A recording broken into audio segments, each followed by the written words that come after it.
Praise the Lord. நம்முடைய ஆண்டவரும் அருமை இரட்சகரும் மீட்பருமான கர்த்தராகிய இயேசு கிறிஸ்துவின் இனிய நல்ல நாமத்திலே உங்களுக்கு மீண்டுமாய் இந்த நாளிலும் கூட தேவ சமூகத்திலே உங்களை ஒருவரையும் காண தேவன் கிருபை கொடுத்திருக்காய் நான் அவருக்கு நன்றி செலுத்துகிறேன்.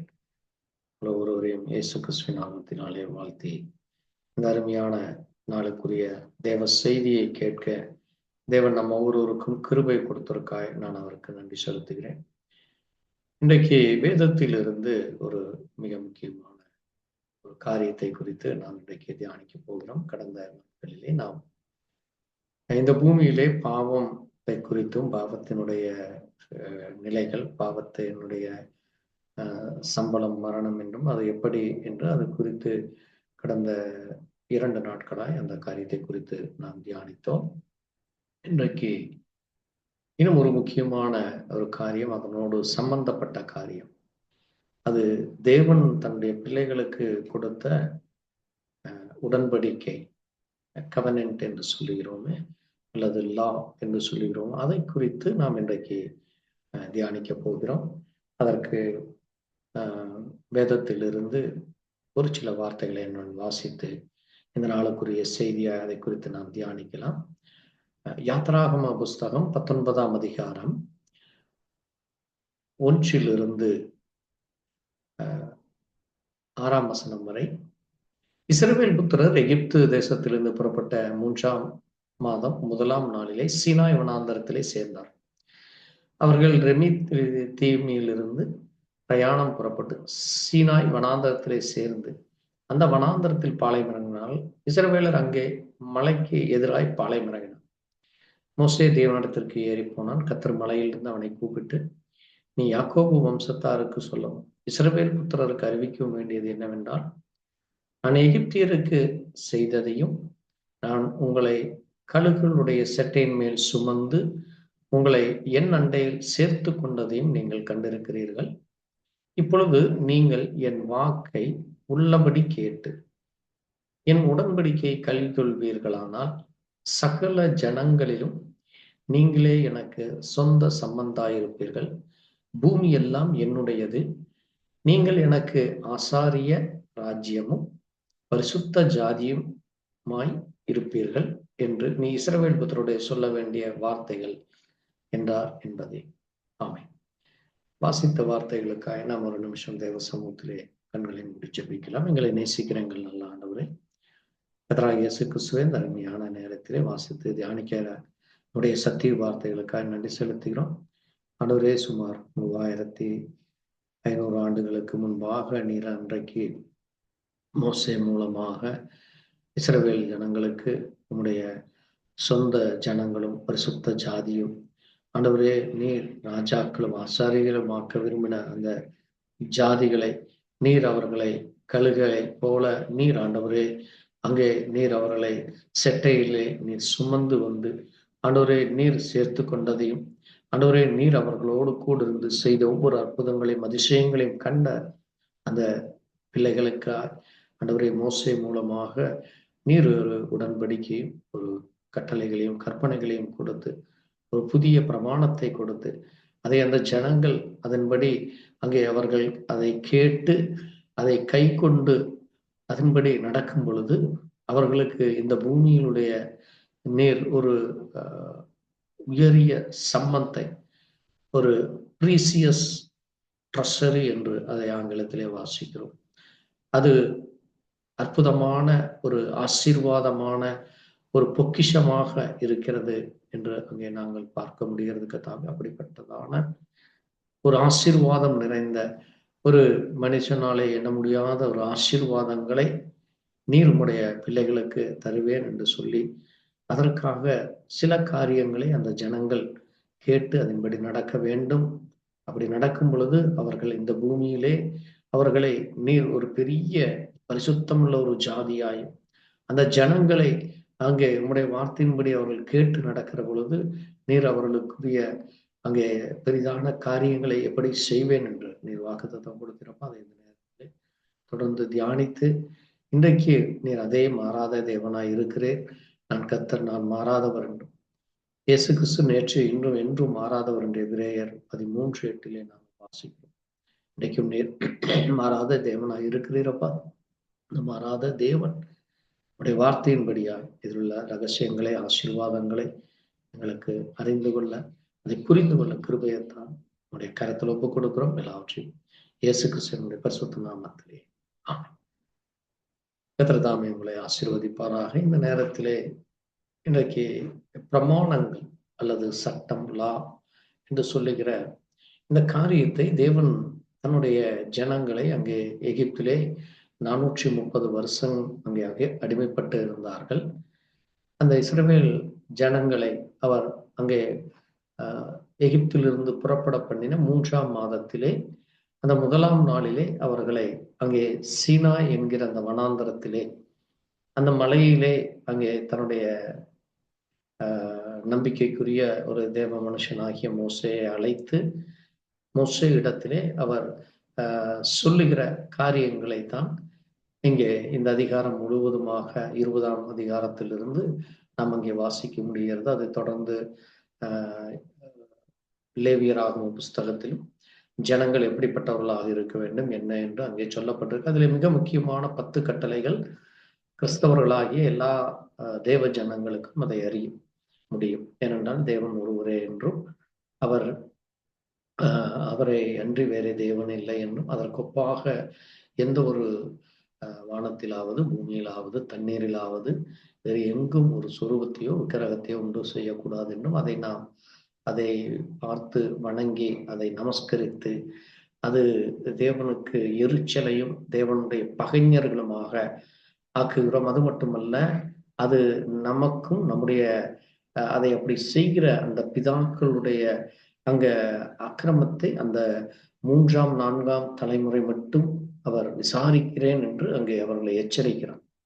அவர்கள் ஒரு மனிதன் செய்கிற தவறு அந்த மனிதன் மட்டுமல்ல, அந்த மனிதனுடைய மகனுக்கு பிறக்கிற பேரப்பிள்ளைகளுடைய பேரப்பிள்ளைகள் இப்படி 4 தலைமுறை மட்டும் விசாரிக்கிறேன் என்று சொல்லி, அது மட்டுமல்ல அவரிடத்துல அன்பு கூர்ந்து அவர் சொன்ன கட்டளைகளை கற்பனைகளை கை கொள்ளும் பொழுது அது 1000 தலைமுறை இரக்கம் செய்கிறேன் என்கிறார். பாருங்கள், அந்த பகை அக்கிரமம் என்பது 4 தலைமுறையாக வருகிறது. ஆனால் அவரிடத்துல அன்பு கூறும் பொழுது அதை கை கொண்டு நடக்கிற பொழுது 1000 தலைமுறைக்கு அந்த ஆசீர்வாதம் கிடைக்கிறது. ஆகவே தேவனுடைய நாமத்தை நாம் வீணிலே வழங்காமலும், அது மட்டுமல்ல அந்த ஓய்வு நாளை அங்கே சரியாகவும், அது மட்டுமல்ல அங்கே தேவனுக்குரிய காரியத்தை நாம் சரியாக செய்ய வேண்டும் என்றும், இன்னும் ஒரு முக்கியமான காரியம், அங்கே இந்த பூமியிலே நம்மை பெற்றெடுத்த தாய் தகப்பனை நாம் கனம் பண்ணுவது, கொலை செய்யாமல், விபச்சாரம், களவு, பொய் சொல்லாது இருக்கிறது, அல்லது மற்றவனுடைய பொருளை, மனைவியை, பிள்ளைகளை, வேலைக்காரர்களை, வேலைக்காரிகளை, அவனுக்குரிய யாதொன்றையும் இச்சிக்க கூடாது என்று சொல்லி இப்படியாக இந்த 10 கட்டளைகளை தேவன் கொடுக்கிறார். அது மட்டுமல்ல, பிரமாணம் என்கிற பெயரிலே அவர் அநேக பிரமாணங்களை அவர் கொடுக்கிறார்.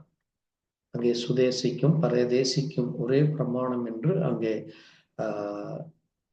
இதே யாத்ராகமம் 12:49 அது மட்டுமல்ல, இந்த தேவனுடைய பிரமாணத்தை அதை உன் வாயில் இருக்கும்படி அதை உன்னுடைய கையிலே அடையாளமாகவும் கண்களுக்கு நடுவே நினைப்பூட்டுதலாகவும் அதை நீ செய்ய வேண்டும் என்றும், அது மட்டுமல்ல லேவியராகமத்திலே அங்கே வாசிக்கும் பொழுது அங்கே ஆரோனும் அவனுடைய பிள்ளைகளும் அங்கே சர்வாங்க தகன பலிக்குரிய பிரமாணம் என்றும், தொடர்ந்து 6ஆம் அதிகாரம் 14ஆம் வசனத்திலே லேவியராகமத்திலே போஜன பலியுடைய பிரமாணம் என்றும், அது மட்டுமல்ல அங்கே தொடர்ந்து 6ஆம் அதிகாரம் 25 லேவியராகமம் 6:25 பாவ நிவாரண பலி, 7ஆம் அதிகாரம் 1ஆம் வசனத்திலே குற்ற நிவாரண பலி, 11ஆம் வசனத்திலே சமாதான பலி, அடுத்தது மிருகங்களுக்கும் பறவைகளுக்கும் ஜீவ ஜந்துக்களுக்கும் அவர் ஒரு பிரமாணத்தை கொடுக்கிறார். அதை எதை உண்ண வேண்டும், எதை உண்ணக்கூடாது என்று. அது மட்டுமல்ல, அங்கே தீட்டு கழிக்கிற காரியங்கள், அங்கே ஆணானாலும் பெண்ணானாலும் அங்கே பிரசவிக்கிற நேரங்களிலே, அங்கே அதே போல ஆண்களுடைய சரீரங்களிலே வருகிற பலவீனமான காரியங்களிலே இப்படிப்பட்ட அதையும் ஒரு தீட்டுக்குரிய பிரமாணம் என்று சொல்லி, அது மட்டுமல்ல சரீரங்களில் ஏற்படுகிற தோல் சம்பந்தமான வியாதிகளை குஸ்தத்திற்கு அடுத்த பிரமாணம், அது மட்டுமல்ல பெண்களுக்கு ஏற்படுகிற காரியங்கள் சரீரத்தில் ஏற்பட்டிருக்கிற காரியங்களிலே அங்கே ஏற்படுகிற அதுக்கு ஒரு பிரமாணம். அது மட்டுமல்ல, தன்னுடைய மனைவி மேலோ அல்லது கணவன் மேலோ அங்கே சந்தேகம் ஏற்பட்டு அவர்கள் அந்த சந்தேகத்தினாலே வருகிற காரியங்களுக்கு அதற்கும் ஒரு பிரமாணம். அது மட்டுமல்ல, அங்கே தன்னுடைய பிள்ளைகளை தேவனுக்கென்று ஒப்பு கொடுத்து அதை செய்தும் செய்யாமலும் இருக்கிறவர்களுக்கு என்ன என்று சொல்லி அது ஒரு தீர்மானம். அது மட்டுமல்ல, சபையிலே வருகிற அங்கே இருக்கிறவர்களுக்கு, அந்நியர்களானாலும் சரி, சபை பிள்ளைகளுக்கும் இப்படி தேவன் இவ்வளவு பிரமாணங்களை அவர் கொடுத்து இதை ஒவ்வொன்றும் அவர்கள் சரியாய் செய்ய வேண்டும், சரியானபடி இருக்க வேண்டும். அது மட்டுமல்ல, ஒரு கால் அவர்கள் அங்கே அடிமையாக ஒரு மனிதனை வைத்திருந்தால் அந்த மனிதனை 7ஆம் வருஷம் விடுதலை செய்ய வேண்டும். தொடர்ந்து அவன் அங்கே இருக்க விரும்பினால் அவனை 49 ஆண்டுகள் வைத்து 50ஆம் ஆண்டு என்கிற அந்த பெந்தகோஸ்தே நாள் வரும் பொழுது அவனை முற்றிலுமாய் அங்கே அவனை விடுதலை கொடுக்க வேண்டும். இப்படியாக தேவன் அநேக பிரமாணங்களை அவர் கொடுக்கிறார். ஆனால் வேதம் சொல்லுகிறது, இங்கே 1 தீமோத்தேயு 1ஆம் அதிகாரம் 8ஆம் வசனம், நியாயப்பிரமாணம் அதை சரியானபடி அந்த நியமத்தின்படி அனுசரித்தால் அது நல்லது என்று சொல்லுகிறது. ஆனால் ஜனங்கள் அப்படி இருந்தார்களா என்று பார்க்கிற பொழுது அது ஒரு கேள்விக்குறியாக இருக்கிறது. அது மட்டுமல்ல, தேவன் ஏன் தன்னுடைய பிள்ளைகளுக்கு அங்கே அவர் இந்த நியாயப்பிரமாணம் இல்லாமல் அங்கே தன்னுடைய பிள்ளைகளுக்கு தேவையான காரியங்களை செய்யலாமே என்று ஒரு கேள்வி வருகிற பொழுது, இந்த நியாயப்பிரமாணம் யாருக்கு கொடுக்கப்படுகிறது என்றால் 1 தீமோத்தேயு 1ஆம் அதிகாரம் 9ஆம் வசனம் சொல்லுகிறது, அது அக்கிரமக்காரர்களுக்கும் அநியாயக்காரர்களுக்கும் அடங்காமல் இருக்கிறவர்களுக்கும் பக்தி இல்லாதவர்களுக்கும் பாவிகளுக்கும் அசுத்தருக்கும் அங்கே சீர்கெட்டவர்களுக்கும் அங்கே அது மட்டுமல்ல தாய் தகப்பனை அடிக்கிறவர்களுக்கும் கொலைபாதகர்களுக்குமே மிக முக்கியமாக இந்த நியாயப்பிரமாணம் கொடுக்கப்படுகிறது. இந்த காரியம் அங்கே தேவனுடைய பிள்ளைகளோ அல்லது அவர்களுக்கு இருக்கிற அந்த அடிமையான மனுஷனோ அவர்களை சுற்றி இருக்கிற ஜனங்களை இவர்கள் செய்கிற இப்படிப்பட்ட காரியங்களோ இது செய்கிற பொழுது அவர்கள் நியாயப்பிரமாணத்தை மீறி விடுகிறார்கள் என்று அங்கே சொல்லப்படுகிறது. ஆகவே அங்கே ரோமரிலே சொல்லப்படுகிற பொழுது நியாயப்பிரமாணம் கோபாக்கினியை உண்டு செய்கிறது, நியாயப்பிரமாணம் இல்லாவிட்டால் மீறுதலும் இல்லை என்று சொல்லப்படுகிறது. அது மட்டுமல்ல, நியாயப்பிரமாணம் 5:13 நியாயப்பிரமாணம் கொடுக்கப்படுவதற்கு முன்னும் இந்த உலகத்திலே பாவம் இருந்தது, ஆகவே நியாயப்பிரமாணம் இல்லாதிருந்தால் பாவம் எண்ணப்படாது என்று சொல்லப்பட்டிருக்கிறது. ஆகவே கடந்த நாட்களிலே நாம் பார்த்தோம், இந்த பூமியிலே மனிதன் அங்கே ஒரு அவிசுவாசம் கொள்ளும் பொழுது தேவன் மேலே அவநம்பிக்கை ஏற்பட்டு அவன் தேவனாலே படைக்கப்பட்ட அந்த சிருஷ்டிகளை வணங்குற பொழுது அல்லது தேவனை குறித்தான பயம் இல்லாதபடி கீழ்ப்படியாதபடி அல்லது அவருடைய சத்தத்தை கேட்காதபடி மனம் போன போக்கிலே போகிற பொழுது அவனுக்கு மரணம் என்ற ஒன்று ஏற்படுகிறது. ஆகவேதான் அங்கே சொல்லப்பட்டிருக்கிறது ரோமர் 5:20 மீறுதல் பெருகும்படி நியாயப்பிரமாணம் வந்தது. அப்படி இருக்க பாவம் பெருகின இடத்திலே கிருபையும் அதிகமாய் வந்தது என்று பார்க்கிறோம். ஆகவே ஜனங்கள் அங்கே அனுதினமும் அவர்கள் செய்கிற பாவங்கள் அதற்காக தேவன் அதற்கான ஒரு பிரமாணத்தை கொடுத்தார், சர்வாங்க தகன பலி என்றும். அங்கே நாம் வாசித்த அந்த பிரமாணங்கள் எல்லாம் அன்றைக்கு இருந்த ஜனங்களுக்கு தேவன் கொடுக்கிறதை நாம் அங்கே பார்க்க முடிகிறது. அங்கே சர்வாங்க தகன பலி, அங்கே குற்ற நிவாரண பலி, பாவ நிவாரண பலி, இன்னும் அங்கே நாம் அங்கே பார்க்கிற பொழுது போஜன பலி, இன்னும் அங்கே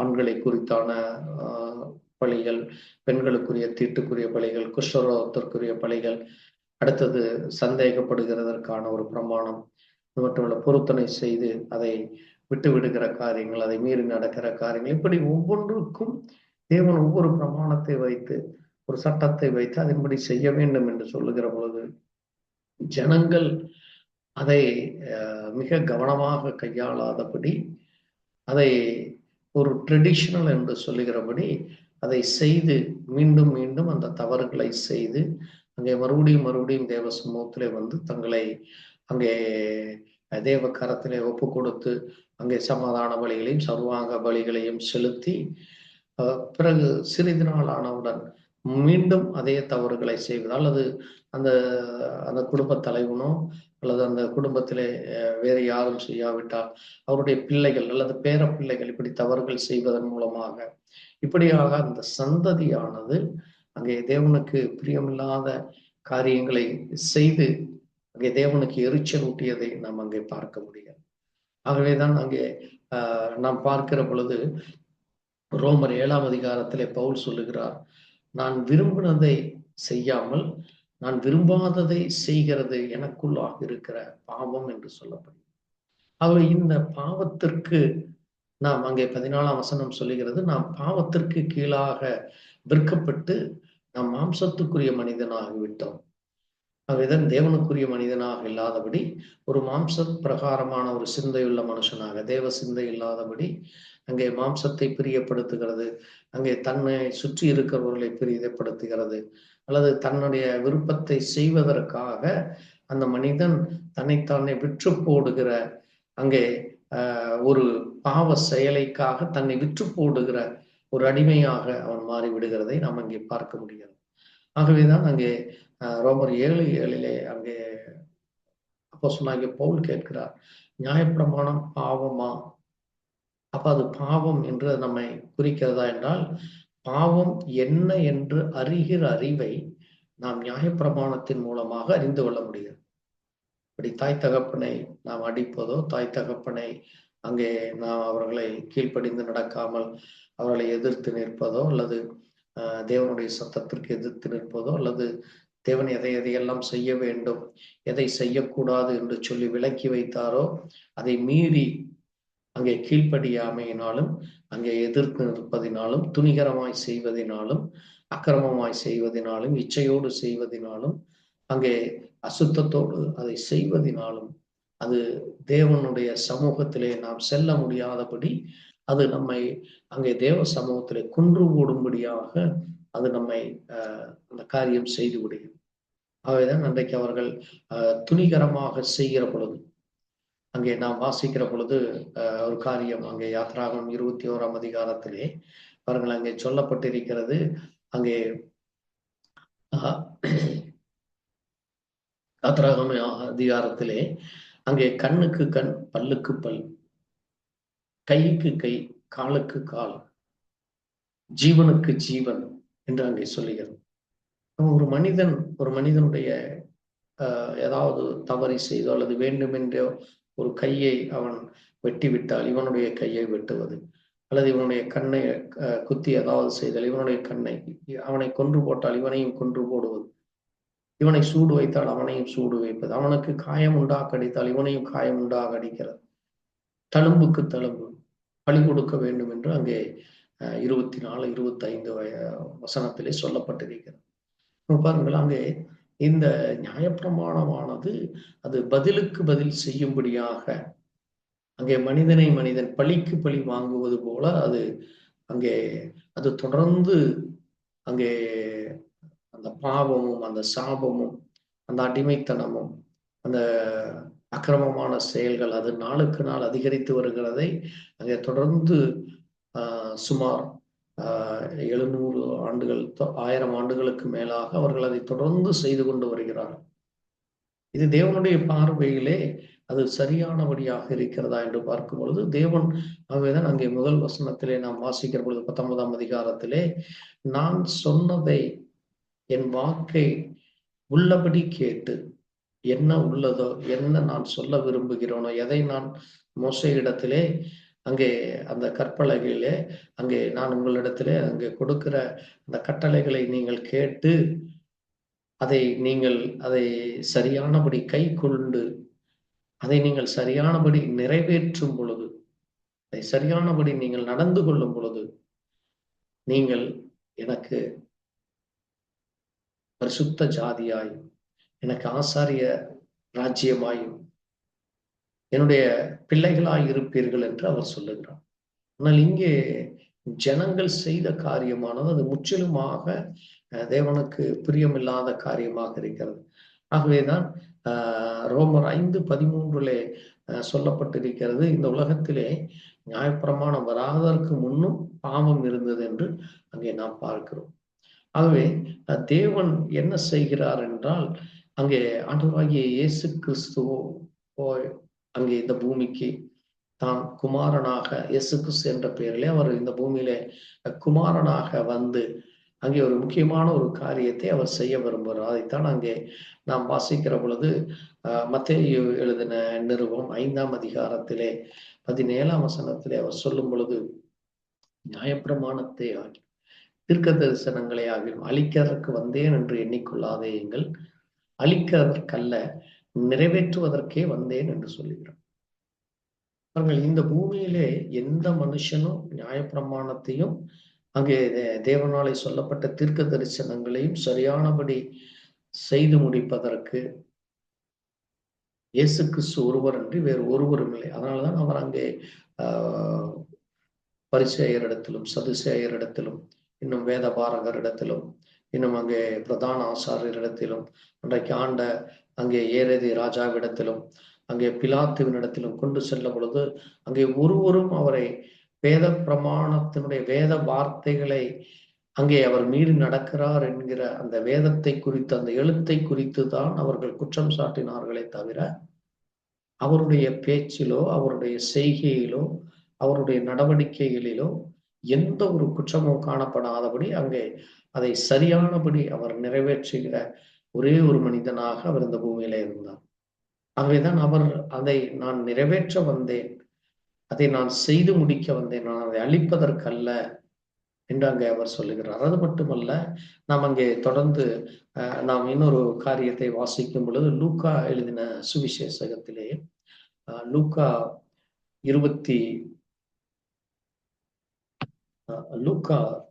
எழுதின நிருபத்திலே 24ஆம் அதிகாரம் 44ஆம் வசனத்திலே அவர் ஒரு காரியத்தை சொல்லுகிறார்.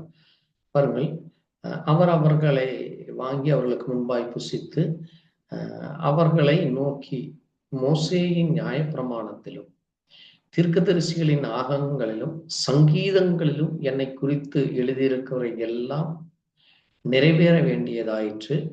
நான் உங்களோடு இருந்த பொழுது உங்களுக்கு சொல்லிக் கொண்டு வந்த விசேஷங்கள் இவைகளே என்று அவர் சொல்லுகிறார்.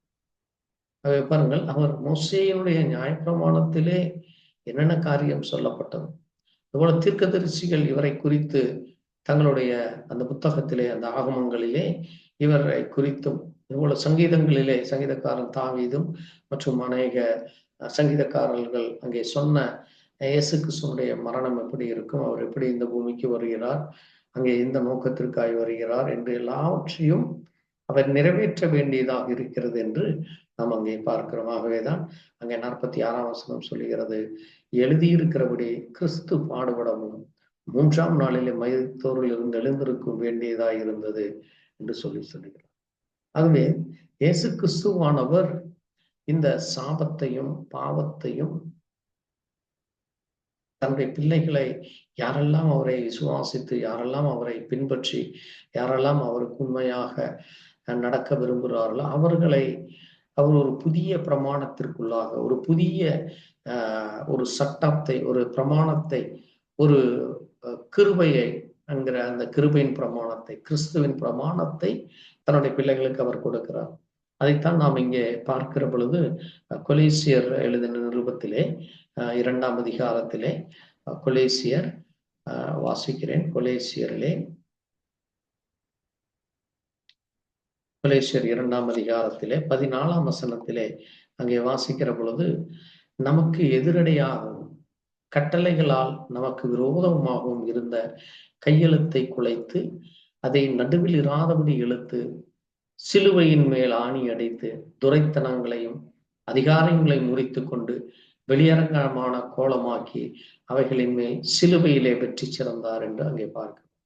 ஆகவே இயேசு கிறிஸ்துவானவர் நம் ஒவ்வொருவருக்குள்ளாக இருந்த பாவங்களை, நம்முடைய சரீரமானது மரித்து தேவனிடத்திலே செல்ல முடியாது இருந்த அந்த அக்கிரமங்கள், மீறுதல்கள், அநியாயங்களை அவர் இந்த சிலுவையிலே இவை எல்லாவற்றையும் நமக்கு விரோதமாக இருந்த அந்த நியாயப்பிரமாணம் என்கிற அந்த கையெழுத்தை அவர் குலைத்து போட்டு அதை நமது நடுவில் இராதபடி அதை முற்றிலும் எடுத்து போட்டு அங்கே சிலுவையின் மேல் அதை ஆணியடித்து அதற்கான எல்லா துரைத்தனங்களும் அதற்குரிய அதிகாரங்களை அவர் உரித்து கொண்டு அங்கே சிலுவையிலே அங்கே வெற்றி சிறந்தார் என்று நாம் அங்கே பார்க்கிறோம். ஆகவே பாருங்கள், தேவன் இதை என்ன காரணத்திற்காக அதை செய்கிறார் என்றால், அங்கே ஒரு மிக முக்கியமான ஒரு காரியத்தை அவர் அதை செய்ய விரும்புகிறார்.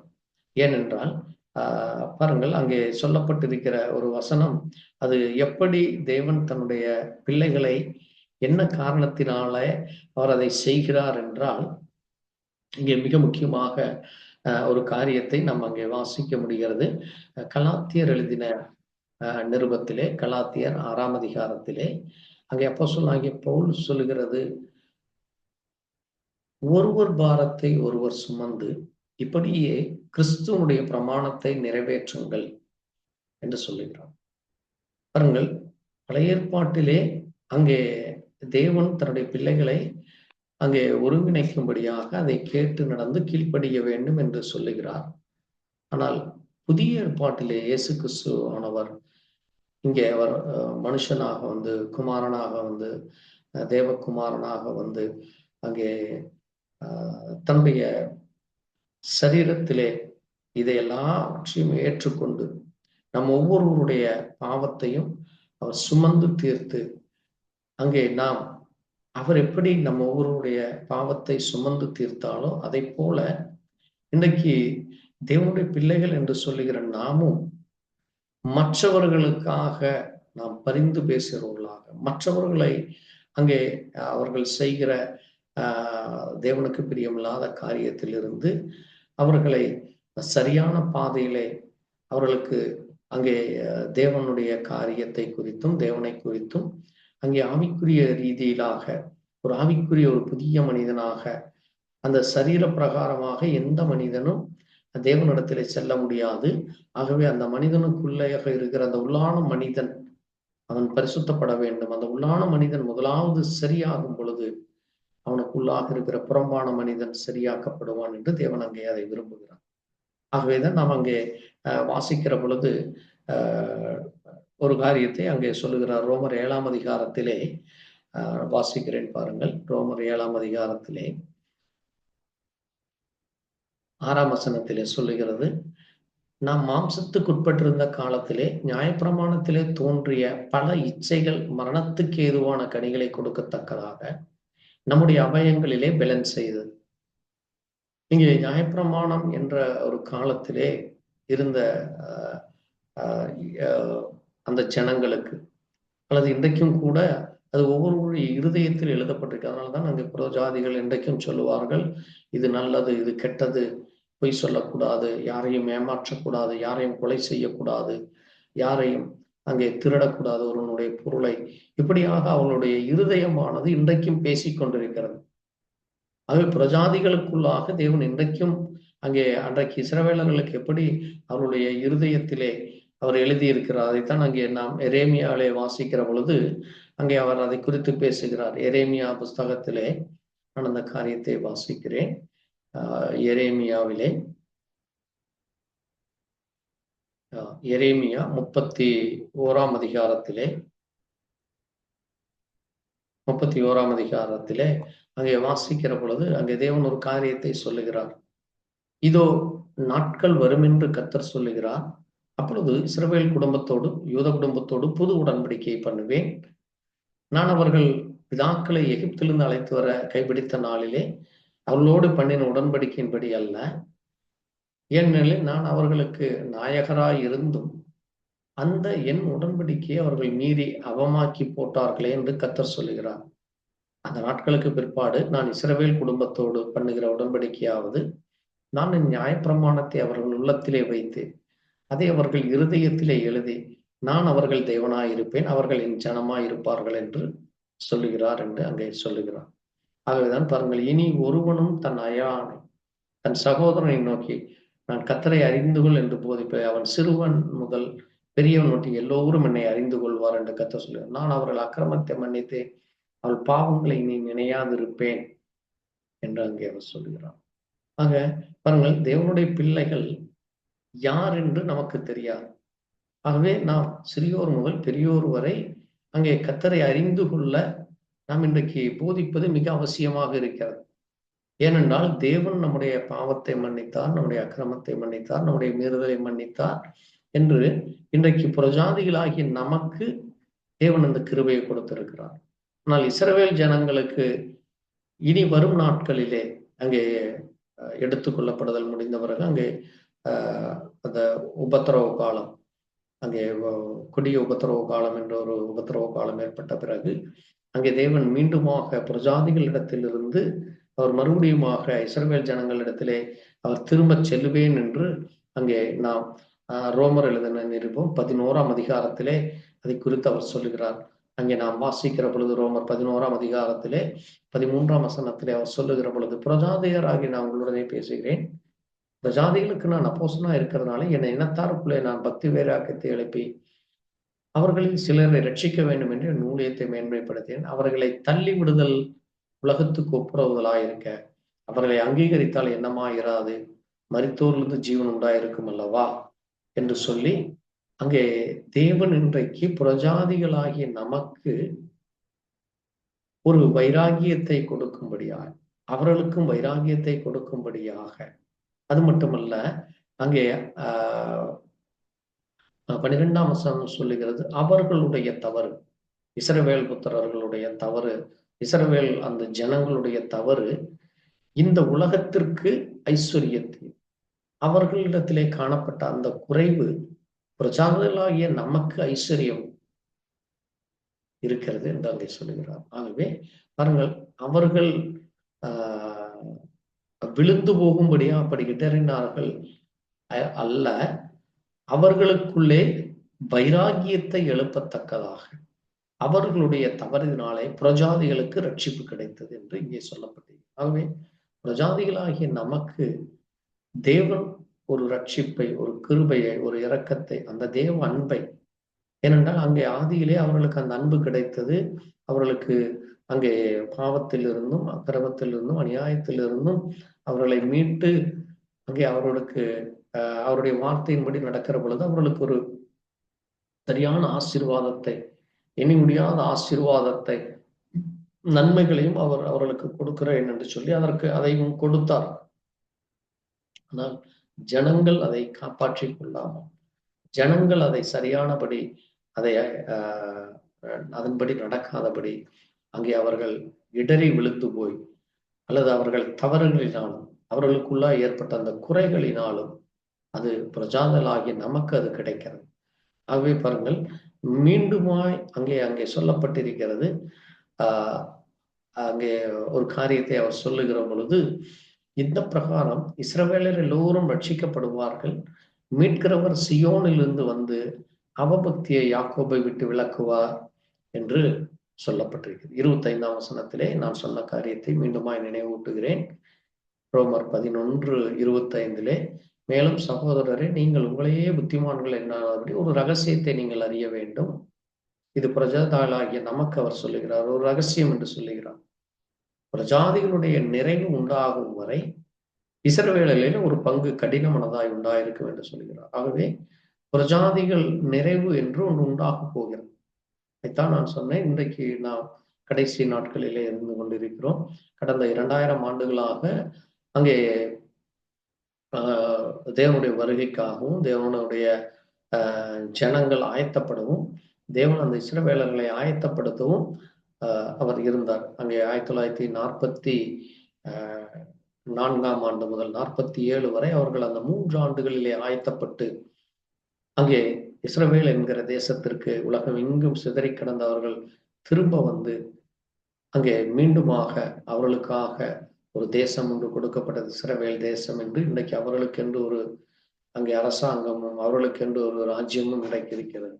ஆனாலும் இந்த 75 ஆண்டுகளாக இன்னும் அவர்கள் இயேசு கிறிஸ்துவை அங்கே அவர்கள் ஏற்றுக்கொள்ளாதபடி, இயேசு கிறிஸ்துவை அவர் கிறிஸ்து என்றும், அவர்தான் அந்த மேசியா, பழைய ஏற்பாட்டிலே மேசியா வரப்போகிறார் என்று சொன்ன அந்த மேசியா, அவரே அந்த பரிகாரியாகிய கர்த்தர், அவரே சாலேமின் ராஜா, அவரே இஸ்ரவேலின் தேவன், அவரே மீட்பர், அவரே பரிசுத்தர், அவரே ஆராதனைக்குரியவர், அவர் ஒருவரே தொழுகைக்குரியவர் என்று அவர்கள் யாரை சொல்லிக் கொண்டிருந்தாரோ அந்த ஒருவர் அவர்கள் மத்தியிலே நின்ற பொழுது அவரை அவர்கள் ஏற்றுக்கொள்ளாமல் அவரை புறந்தள்ளி அவரை சிலுவையிலே அறைய ஒப்புக் கொடுத்தார்கள். அந்த ஜனங்கள் மறுபடியுமாய் அவருடைய அந்த இருதயத்தில் இருந்த அந்த கடின மனது அதை தேவன் எடுத்து போட்டு அவர்களை மறுபடியுமாக மீட்கும்படியாய் தேவன் இந்த பூமிக்கு அந்த ஜனங்களுக்காக அங்கே தன்னுடைய கிருபையை அவர்களுக்காக மறுபடியுமாக கொடுக்க போகிறார்.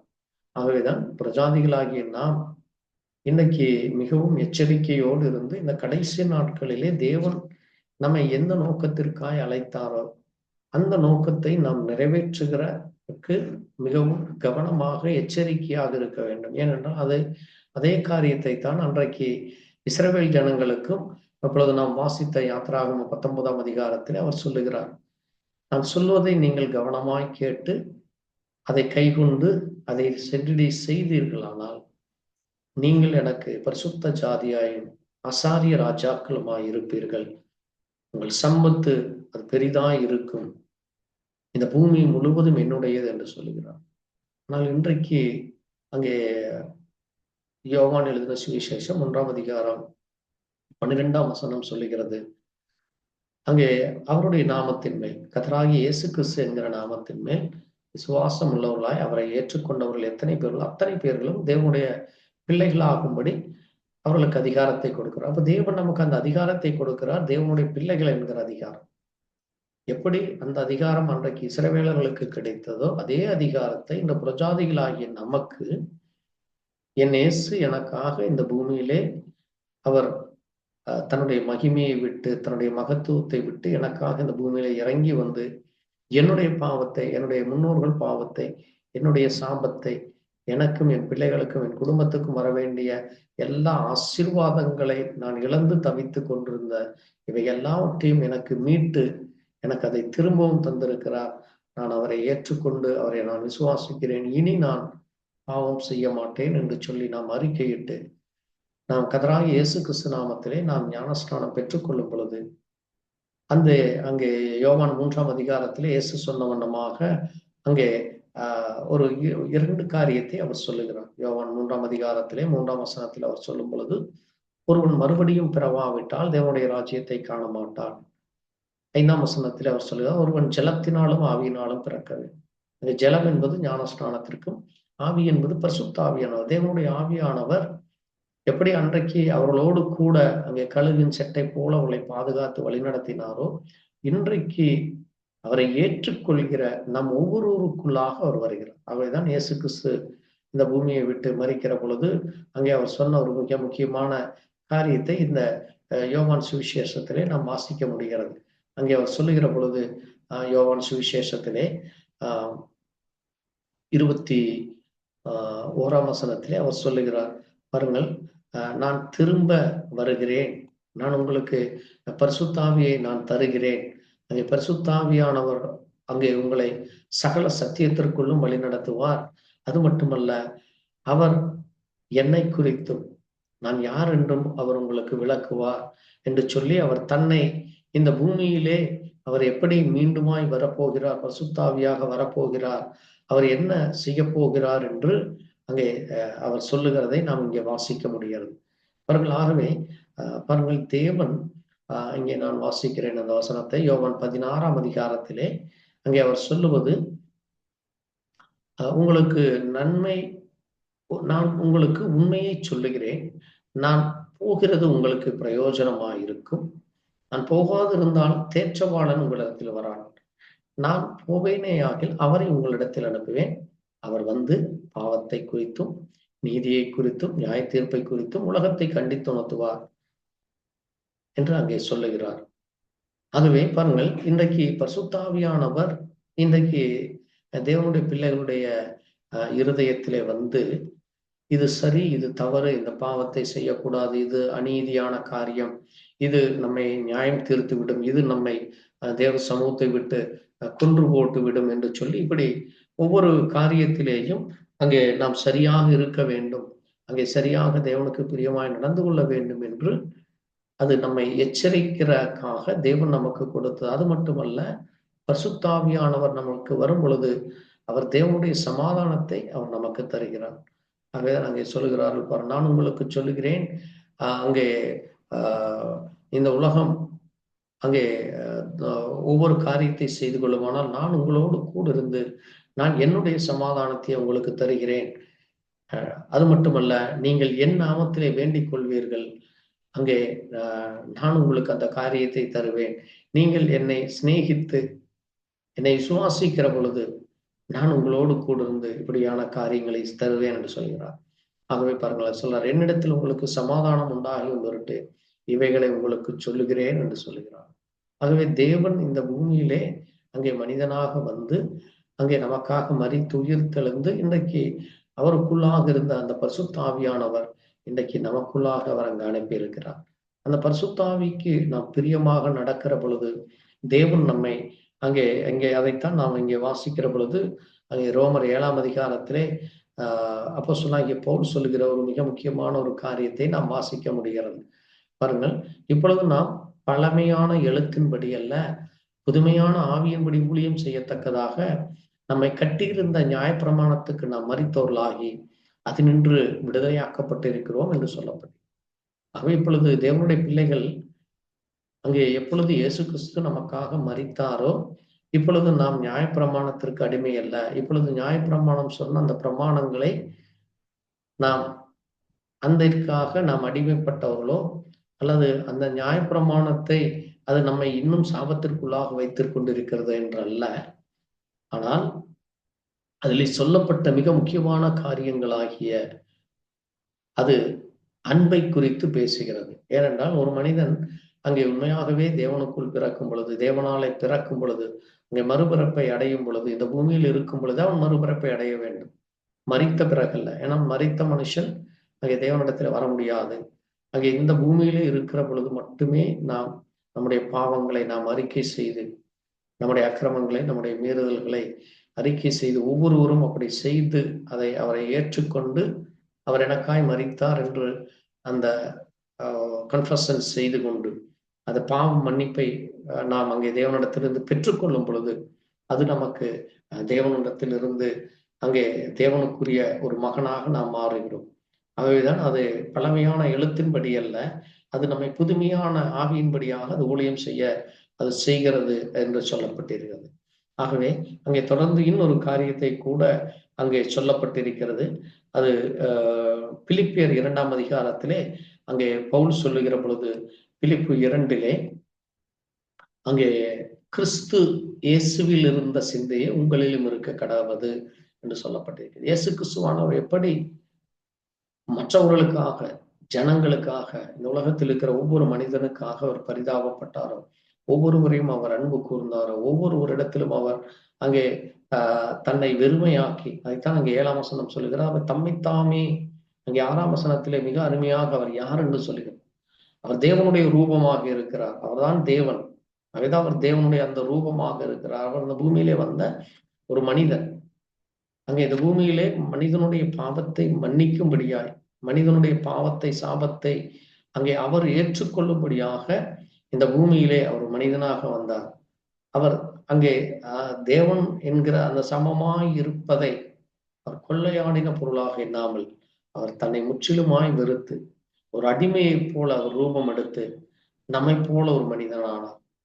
நம்மை போல என்றால் அவர் நம்மை போல அவர் பாவத்திலே பிறக்கவில்லை. ஏனென்றால் இந்த பூமியிலே ஆணும் பெண்ணும் இணைந்து பிறக்கிற எந்த ஒரு குழந்தையும் பாவத்திலே பிறக்கும். அது இரத்த சம்பந்தமான பாவமாக இருக்கிறது. ஆனால் இயேசு கிறிஸ்துவினுடைய பிறப்பு அப்படி இல்லாதபடி அது ஒரு பரிசுத்தமான பிறப்பாக இருக்கு. ஆகவேதான் பரிசுத்தாவியானவர் மேல் நிழலிடும் பொழுது அங்கே நீ பிறக்கிற அந்த குழந்தையானது அது ஒரு பரிசுத்தமாக இருக்கும் என்று சொல்லப்பட்டிருக்கு. ஆகவேதான் அங்கே தேவன் இந்த பூமியில அவர் பிறப்பிலிருந்து அவர் பரிசுத்தமாய் இருக்கிறார். ஏனென்றால் அங்கே பரிசுத்தம் இல்லை என்றால் தேவனிடத்திலே ஒருவரும் செல்ல முடியும். ஆகவே நம்முடைய பாவத்தை அவர் ஏற்றுக்கொண்டு நமக்காக அவர் பாவமானார் என்று வேதம் சொல்லுகிறது. ஆகவேதான் அங்கே நாம் தொடர்ந்து வாசிக்கிற பொழுது அங்கே தேவன் ஏன் இப்படிப்பட்ட காரியங்களை செய்கிறார் என்றால் அது பேதுரு மிக அழகாக ஒரு காரியத்தை சொல்லுகிறார். அங்கே 1 பேதுரு 1ஆம் அதிகாரத்தில் அவர் சொல்லும் பொழுது, இயேசு கிறிஸ்து மரித்தோரிலிருந்து எழுந்ததினாலே அழியாததும் மாசற்றதும் வாடாததுமாகிய சுதந்திரத்திற்கு ஏதுவாக ஜீவனுள்ள நம்பிக்கை உண்டாகும்படி நமது மிகுந்த இரக்கத்தின்படியே நம்மை மறுபடியும் ஜெனிப்பித்தார் என்று சொல்லி பாருங்கள். நாம் இந்த பூமியிலே ஒரு மரித்த மனிதர்களாக இருந்தோம். இன்றைக்கு இயேசு கிறிஸ்துவை ஏற்றுக்கொள்ளாதவர்கள், இயேசு கிறிஸ்துவ மேல் நம்பிக்கை இல்லாதவர்கள், அவர்கள் சரீர பிரகாரமாக மட்டுமே அங்கே ஜீவித்துக் கொண்டிருக்கிறார்கள். அவர்களுக்குள்ளாக தேவனுக்குரிய எந்த ஒரு காரியமும் இருக்காது. ஒரு மரித்த மனிதனை போலதான் அவர்கள் நடந்து கொண்டிருக்கிறார்கள். அப்படி நாமும் மரித்திருந்த பழைய மனுஷனாக இருந்த நம்மை அவர் உயிரோடு எழுந்ததினாலே, அவரை நாம் ஏற்றுக்கொண்டதினாலே நமக்கு அவர் அழியாததும் அது மாசற்றதும் வாடாததுமாகிய அந்த என்னென்றைக்கும் இருக்கிற அந்த சுதந்திரத்தை, அந்த ஃப்ரீடத்தை, அந்த விடுதலையை சத்தியாவியானவர் வரும் பொழுது உங்களை சகல சத்தியத்திற்குள்ளும் வழி நடத்துவார். குமாரன் விடுதலையாக்கினால் நீங்கள் மெய்யாகவே விடுதலையாவீர்கள் என்று சொல்லி அங்கே சொல்லுகிறார். ஆகவே அவர் குமாரனாக வந்து நம்மை பாவத்தில் இருந்தும் அடிமைத்தனத்தில் இருந்தும் மரணத்தில் இருந்தும் நம்மை விடுதலை கொடுத்தார். ஆகவே அப்படிப்பட்ட அந்த ஜீவனுள்ள நம்பிக்கை நமக்கு உண்டாகிறது. அது அவர் நமக்கு கொடுத்த அந்த கிருபையின்படி, அந்த இரக்கத்தின்படி நாம் இன்றைக்கு மறுபடியும் ஜெனிப்பித்தவர்களாக இருக்கிறோம். ஆகவேதான் அங்கே சொல்லப்பட்டிருக்கிறது, கடைசி காலத்திலே வெளிப்பட ஆயத்தமாயிருக்கிற ரட்சிப்புக்கு ஏதுவாக விசுவாசத்தை கொண்டு தேவனுடைய பலத்தினாலே காக்கப்பட்டிருக்க உங்களுக்கு அந்த சுதந்திரம் பரலோகத்திலே வைக்கப்பட்டிருக்கிறது என்று சொல்லி. ஆகவே நாம் தேவன் நமக்கு கொடுத்த ரட்சிப்பை நாம் விசுவாசத்தினாலே அங்கே விசுவாசமும், அது மட்டுமல்ல தேவனுடைய பலம், தேவன் கொடுக்கிற அந்த இரக்கம், அவருடைய தயவு, அவர் நமக்கு அளிக்கிற அந்த அன்பின் பலனை கொண்டு நாம் ஒவ்வொரு நாளும் பரிசுத்தத்தோடு இந்த சரீரத்தை நாம் பாதுகாத்துக் கொள்ள வேண்டும் என்று வேதம் நமக்கு எச்சரிக்கிறது.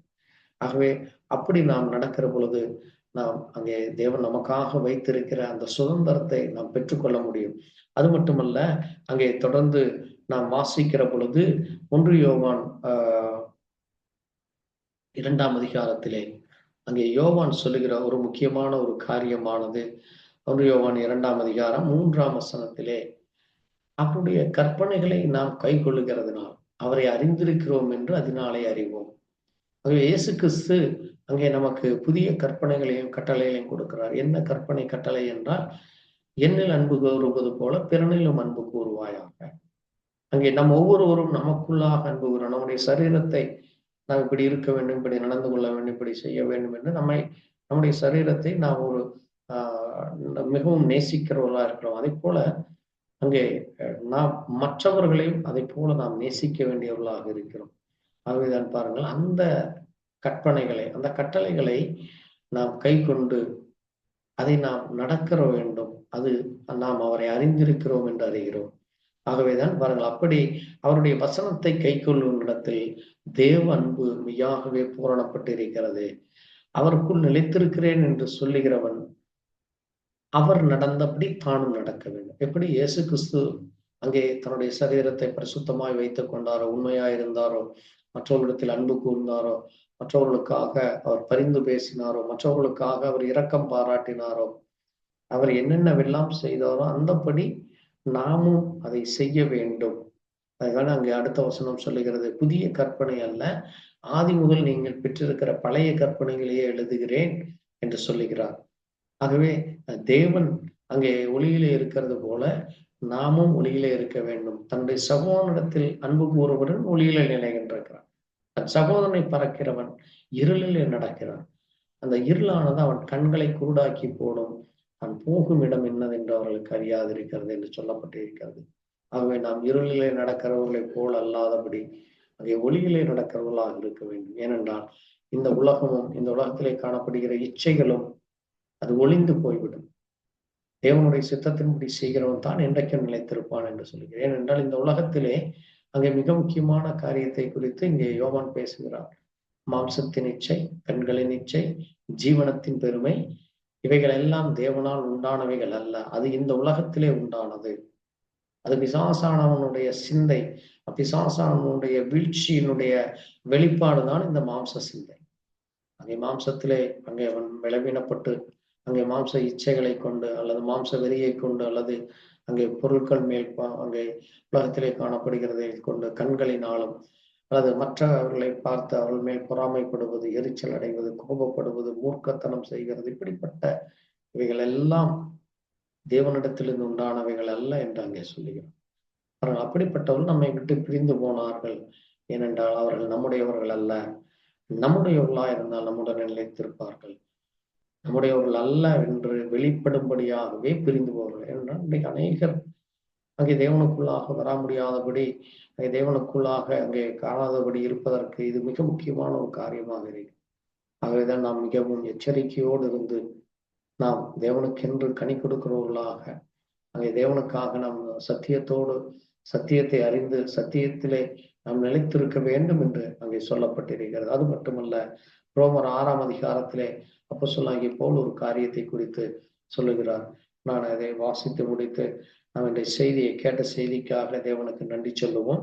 அவர்கள் இங்கே 6ஆம் அதிகாரத்திலே அவர் சொல்லுகிற காரியம் 6ஆம் அதிகாரம் 4ஆம் வசனத்திலே மேலும் பிதாவின் மகிமையினாலே கிறிஸ்து மரித்தோரிலிருந்து எழுப்பப்பட்டது போல நாமும் புதிதான ஜீவனுள்ளால் நடந்து விடும்படி அவருடைய மரணத்திற்குள்ளாகும் ஞானஸ்நானத்தினாலே கிறிஸ்துவோடு கூட அடக்கப்பட்டோம். நம்முடைய பழைய மனிதன் மரித்து நம் கிறிஸ்து எப்பொழுதும் நமக்காய் மரித்தாரோ அப்பொழுது நம்முடைய பழைய மனிதன் மரித்து விட்டான் என்ற அந்த உணர்வு நமக்குள் வர வேண்டும்.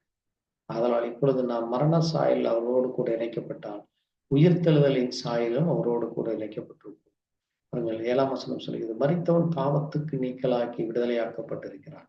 ஆகவே கிறிஸ்துவுடனே கூட நாம் மரித்தால் அவரோடு கூட பிழைத்தும் இருப்போம் என்று சொல்லி இருக்கிறது. ஆகவே நாம் நம்முடைய பாவ சரீர இச்சைகளை, அந்த பாவத்தை நம்மளை ஆளாதிருக்கும்படியாக அநீதியான அந்த ஆயுதங்களாக இருக்கிற அந்த பாவத்துக்கு நம்முடைய சரீரத்தை ஒப்பு கொடுக்காதபடி நாம் தேவனுக்கென்று நம்முடைய சரீரத்தை ஒப்பு கொடுத்து இந்த சரீரத்திலே தேவன் வாசம் பண்ண விரும்புகிறோம். இந்த சரீரமானது தேவனுடைய சரீரமாக இருக்கிறது. ஆகவேதான் அவர் அங்கே ஆதியிலே மனிதனை சிருஷ்டித்து அங்கே அவர் ஒரு முக்கியமான ஒரு காரியத்தை சொல்லுகிறார். நான் அதை வாசித்து நான் முடிக்கிறேன். 2ஆம் அதிகாரத்திலே அங்கே 15ஆம் வசனத்திலே வாசிக்கிற பொழுது அங்கே தேவன் ஒரு மிக முக்கியமான ஒரு காரியத்தை மனிதனுக்கு ஒரு பொறுப்பை கொடுக்கிறார். அதை நான் வாசித்து இந்த செய்தியோடு ஒப்பிட்டு சொல்லுகிறேன். பாருங்கள், ஆதியாகமம் 2:15 தேவனாகிய கர்த்தர் மனுஷனை ஏதேன் தோட்டத்தில் அழைத்து கொண்டு வந்து அதை பண்படுத்தவும் காக்கவும் வைத்தார் என்று சொல்லப்பட்டது. பாருங்கள், இந்த பூமியை மனிதன் சரியானபடி தன்னுடைய கண்ட்ரோலிலே வைத்துக் கொள்ளவும், இதை ஒரு ஒரு காவலாளி எப்படி காவல் காத்துக் கொள்கிறானோ, எப்படி எச்சரிக்கையா இருக்கிறானோ, எப்படி ஒரு சோல்ஜர்ஸ் அல்லது ஒரு முதலாளி தனக்கு கொடுக்கப்பட்டுள்ள அந்த முதலாளி என்கிற அந்த காரியத்தை அவர் கண்ணும் கருத்துமாக அந்த தொழிலை செய்ய வேண்டும். இல்லாவிட்டால் அவருக்கு மிகப்பெரிய இழப்பு ஏற்படும். பொருளாதார ரீதியாக, குடும்ப ரீதியாக, தனி மனித ரீதியாக அவருக்கு ஒரு மிகுந்த மன உளைச்சலை ஏற்படுத்தும். ஆகவே எந்த ஒரு முதலாளிகளும் தனக்கு கொடுக்கப்பட்டிருக்கிற தன்னுடைய தொழிலை அவர் கவனமாக நடப்பார். அதே போல ஒரு வேலைக்காரரும் சரியானபடி அந்த வேலைக்கு சரியான நேரத்திலே சரியான காரியத்தை செய்யும் பொழுது அவருக்கு அங்கே குடும்பத்திலே ஒரு சமாதானமும், அங்கே குடும்பத்திலே ஒரு நல்ல வருமானம், ஆசீர்வாதம் இருக்கும். அவர் அப்படி செய்யாமல் அதை சோம்பேறித்தனத்தோடு செய்யும் பொழுது அந்த குடும்பத்திலே வறுமையும் சண்டையும் குழப்பமும் ஏற்படும். அதுபோல ஒரு குடும்பத்திலே கணவனும் மனைவியும் அங்கே சரியாக நடந்து கொள்ளும் பொழுது அந்த குடும்பத்திலே ஒரு ஒற்றுமையும் சமாதானமும் கிருபையும் இரக்கமும் ஒரு பாதுகாப்பும் இருக்கும். இப்படி அநேக காரியங்களை நாம் பேசலாம். ஆகவே அதை போல அதை எல்லாவற்றையும் விட ஒரு மகிமையான காரியத்தை கர்த்தர் மனுஷனுக்கு கொடுத்தார். இந்த முழு பூமியையும் பண்படுத்தவும் அதை காக்க வேண்டும் என்று தேவன் அங்கே கொடுக்கிற பொழுது அவன் அதை இழந்து போனவனாக, அதை பாருங்க, அதை அங்கே நாம் 3ஆம் அதிகாரத்திலே அங்கே நாம் வாசிக்கிற பொழுது அங்கே கர்த்தர் ஒரு காரியத்தை செய்கிறார். அவர் 24ஆம் வசனத்திலே அவர் மனுஷனை துரத்தி விட்டு, ஏதேன் தோட்டத்தில் இருந்து அவர் மனுஷனை துரத்தி விட்டு ஜீவ விருட்சத்துக்கு போகும் வழிகளை காவல் செய்ய ஏதேன் தோட்டத்துக்கு கிழக்கே கேருபீன்களையும் வீசிக்கொண்டிருக்கிற சுடரொளி பட்டயத்தை வைத்தார் என்று பார்க்கிறோம். ஆகவே தேவன் தனக்கு கொடுத்த அந்த பாதுகாப்பை அங்கே தேவன் அவனுக்கு கொடுத்த ஒரு உன்னதமான ஒரு காரியத்தை அவன் இழந்து போய் இன்னைக்கு மரணத்திற்குள்ளாக செல்கிறதை நம்ம பார்க்க முடியும். ஆக இந்த மரணத்தில் இருந்து நாம் மறுபடியுமாக அந்த ஏதேன் தோட்டத்திற்கு செல்லும்படியா நித்திய ஜீவனுக்குரிய அந்த ஏதேன் தோட்டம் அது ஜீவ விருட்சம் நிறைந்தது. அது நம்மை என்னென்னைக்கும் அங்கே உயிரோடு இருக்கும்படி செய்கிறது. ஏனென்றால் இன்னைக்கு மனிதன் உயிரோடு இருக்காதபடி செய்ய அது மரணமானது வந்தது. ஆகவே என்னென்னைக்கும் உயிரோடு இருக்கும்படி செய்யத்தான் இயேசு கிறிஸ்து அவர் நானே ஜீவ அப்பம், நானே ஜீவ தண்ணீர், நானே ஜீவ ஊற்று, நானே உங்கள் ஜீவனாய் இருக்கிறேன் என்று சொல்லுகிறார். ஆகவே அப்படிப்பட்ட தேவனை நாம் சரியானபடி அவர் நமக்கு கொடுத்த அந்த பிரமாணத்தை, அந்த அன்பின் பிரமாணத்தை, கிறிஸ்துவின் பிரமாணத்தை, அதைத்தான் அங்கே கலாத்தியர்லே நாம் வாசிக்கிற பொழுது அது நமக்கு ஒரு அழகான ஒரு காரியத்தை சொல்லுகிறதாக இருக்கிறது. நான் அந்த காரியத்தை வாசித்து நான் முடிக்கிறேன். நாம் அங்கே பார்க்கிற பொழுது கலாத்தியரிலே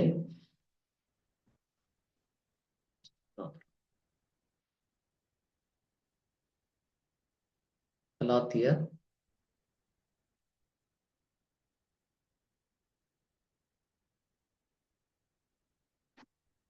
6ஆம் அதிகாரம் 2ஆம் வசனத்திலே நான் வாசிக்கிறேன். கலாத்தியர் 6:2 அவர் சொல்லுகிற ஒரு காரியத்தை நாம் வாசித்து நாம் இந்த நாளுக்குரிய செய்தியாய் தியானிப்போம். ஒருவர் பாரத்தை ஒருவர் சுமந்து இப்படியே கிறிஸ்துவின் பிரமாணத்தை நிறைவேற்றுங்கள் என்று சொல்லும். ஆகவே நாம் ஒருவருக்காக ஒருவர் ஜெபிக்கிறவர்களாய், ஒருவருக்காக ஒருவர் தேவ சமூகத்திலே அவர்களுடைய அன்பை, அந்த இரக்கத்தை, கிருபையை தேவன் நம்ம ஒவ்வொருவருக்கும் கொடுக்க முடியும். தேவ தயவிலே நாம் இன்னும் தொடர்ந்து வாழ கர்த்தர் நமக்கு உதவி செய்யும்படியாக நாம் ஜெபிக்கலாம். எங்களை நேசிக்கிறவங்கள் நல்ல ஆண்டவரே, கர்த்தராகிய இயேசு கிறிஸ்துவின் தருமையான நேரத்திலே வாசிக்கப்பட்ட முடிய சத்திய வார்த்தைகளுக்காய் தியானித்த காரியத்திற்காக நன்றி செலுத்துகிறோம். கர்த்தாவே, நீர் அன்றைக்கு இஸ்ரவேல் ஜனங்களுக்கு ஒரு நியாயப்பிரமாணத்தை கொடுத்து அவர்கள் அதை கேட்டு கீழ்ப்படிந்து நடக்க வேண்டும் என்று சொன்னபோது அவர்கள் அதை மீறி ஆண்டவரே உமக்கு கோபமும் எரிச்சலும் ஏற்படுத்தி அவர்கள் ஆண்டவரை மறந்து மனம் போன போக்கிலே வாழ்ந்து தாங்களே கெடுத்து கொண்டார்கள் அப்பா. ஆனால் நீர் இந்த பூமியிலே அதே மனுஷனாய் நீர் வந்து கத்தாவே, நீர் ஒரு பரிசுத்தம் உள்ள மனுஷனாய் நீர் வந்து ஆண்டவரே எங்களுடைய பாவங்களை, அக்கிரமங்களை, மீறுதலை நீர் ஏற்றுக்கொண்டு நாங்கள் என்னென்னைக்கும் உம்மோடு கூட ஜீவனோடு இருக்கும்படியா நீர் எங்களுக்காக உடைய நித்திய ஜீவனையே கொடுத்தீரோம். அந்த ஆண்டவரே ஜீவனை நாங்கள் பெற்றுக்கொண்டு பரிசுத்தாவினாலே நிரம்பி அனுதினமும் நாங்கள் ஜீவிக்கும்படியாக உடைய கிருபையை, தயவை எங்களுக்கு யூதன் என்றும் இல்லை, கிரேக்கன் என்றும் இல்லை, அடிமை என்றும் இல்லை, ஆண் என்றும் இல்லை, பெண் என்றும் இல்லை என்று சொல்லப்பட்டிருக்கிறது. நாங்கள் அனைவரும் ஒரே விதமாக இங்கே எப்படி அன்றைக்கு இஸ்ரவேலர்களுக்கு மட்டுமே அந்த சுதந்திரமும் அவர்களுக்கு மட்டுமே அந்த வாக்கு தத்தங்களும் இருந்தது. ஆனால் இன்றைக்கு உண்மை யாரெல்லாம் விசுவாசிக்கிறார் அவர்கள் எல்லோருக்கும் நீர் அந்த வாக்கு தத்துவத்தை, அந்த ஆசீர்வாதத்தை கொடுக்கிற தேவனாய் இருக்கிறீர். அப்படிப்பட்ட உனக்கு நன்றி சொல்லி உன்னுடைய கரத்தில் ஒப்பு கொடுக்கிறோம். கேட்ட செய்தி ஒவ்வொருவருக்கும் பிரயோஜனமாய் இருக்கு. தேவ கிருபையைத்தார், தேவ தயவைத்தார் ஒவ்வொருவரையும் நீரை பலப்படுத்தும். நீர் எங்களையும் ஆசீர்வதித்து வழி நடத்த வேண்டுமா இயேசு கிறிஸ்துவினுடைய பரிசுத்த நாமத்திலே ஆமென். என் ஆத்மாவை கர்த்தரை ஸ்தோத்திரி, முழுவதுமே பரிசுத்த நாமத்தை ஸ்தோத்திரி. என் ஆத்மாவை கர்த்தரை ஸ்தோத்திரி, கர்த்தர் செய்த சகல உபகாரங்களும் மறவாதே. ஆமென். கர்த்தர் தான் எங்களை ஒவ்வொருவரையும் ஆசீர்வதிப்பாராக. எங்களுக்காக எங்களுடைய